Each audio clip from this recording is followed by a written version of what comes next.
여전히 일부 교회들이 정부 방침을 어기고 대면 예배를 강행하고 있어서 논란입니다. 일부 목사들은 공개 설교 시간에 부적절한 발언을 하고 가짜 뉴스까지 퍼뜨리고 있는 것으로 드러났습니다. 취재기자와 자세히 알아보겠습니다. 이현아 기자. 네. 예. 그 논란이 된 목사의 설교가 어떤 내용이었습니까? 네, 일단 그 설교 영상은요, 현재 해당 교회의 홈페이지에 버젓이 올라와서 모두 볼 수 있습니다. 예. 지난달 29일 열린 이 A 목사의 예배 중 발언이 논란이 일고 있는데요. 직접 들어보시겠습니다.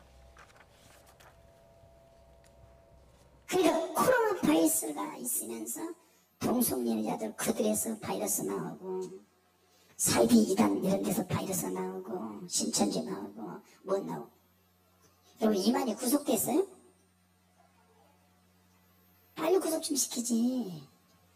수많은 사람이 많이 죽어서 안타깝지만 하나님이 심판하시는 거예요. 지금 하나님이 경고하시는 거예요. 경고.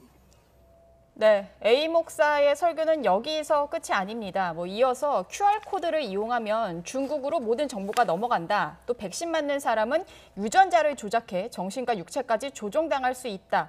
이런 발언들을 계속 이어가는데요. 예. 이에 대해서 A 목사의 설교에 대해서 여론은 경솔한 발언이다. 부적절하다는 목소리가 높습니다. 해당 교회는 코로나19 확진자가 무더기로 나온 곳이기도 합니다.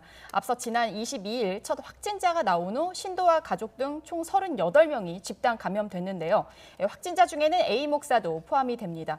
방역당국 조사에 따르면 이 해당 교회 첫 감염자는 70대 신도입니다. 70대 신도는 지난 15일 광복절 집회 참석 후 감염이 됐고요. 이후 다른 신도와 접촉하면서 집단 감염이 시작된 것으로 파악하고 있습니다. 예, 특히나 어제는 수도권에서 강화된 사회적 거리두기가 시행된 첫날이었는데요. 어제 대면 예배를 강행했던 교회들이 있다고요. 네, 그렇습니다. 그런데 적발이 된 것인데요. 예. 그 강화된 방역 지침과 대면 예배를 금지하는 이 행정명령을 무시한 교회들이 모두 적발됐습니다.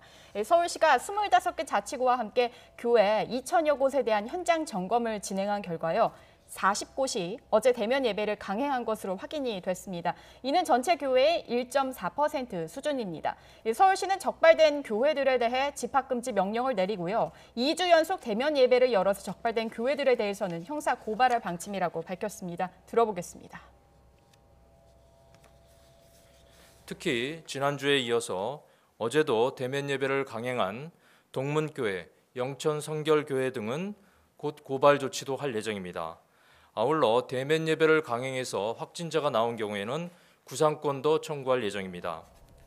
네, 다른 지역 상황도 좀 살펴보겠는데요. 예. 인천에서는 지난 30일 어제죠. 종교시설 2,000여 곳을 점검한 결과 23곳의 교회에서 대면 예배를 강행한 사실을 확인했습니다. 또 행정명령 이후에 대면 예배를 이제 계속 진행한 다른 지역도 좀 살펴보면 광주시 역시 보면은 14,092곳 가운데요. 12곳이 대면 예배를 강행했는데 한 곳은 고의로 예배를 강행한 사실까지 확인해서 시가 형사 고발 조치했습니다. 또 부산시는 현장 조사 결과 교회 1,765곳 가운데서 42곳이 방역 수칙을 어기고 대면 예배를 강행한 것으로 확인해서요. 8곳을 형사 고발 조치하기로 했습니다. 네. 그런데 교회는 문을 닫아 걸고 비대면 예배로 간 것처럼 하고 그럼 누구네 집으로 다 모여 이렇게 해서 따로 보는 것도 있다는 거 아닙니까? 그렇습니다. 사실 이 부분이 코로나 초기부터 방역 당국과 지자체가 좀 우려했던 부분이기도 한데요. 예. 대면 예배가 이제 행정명령으로 금지가 되자 정식 등록되지 않은 일반 주택가 이런 곳에서 숨어서 예배 활동을 진행하는 겁니다. 이런 내용으로 YTN으로도 제보가 계속 이어지고 있는데요. 일단 제보 영상 현장 모습 직접 보시겠습니다. 여기서 모여가지고 이렇게 하시냐고요. 아니 나가서 못 가게 하니까 여기 나가라고요. 나가서 다니세요. 사정으로 그거 하지 마세요. 우리가 아니라니까 예배 드리는데 왜 그러세요. 가셔요.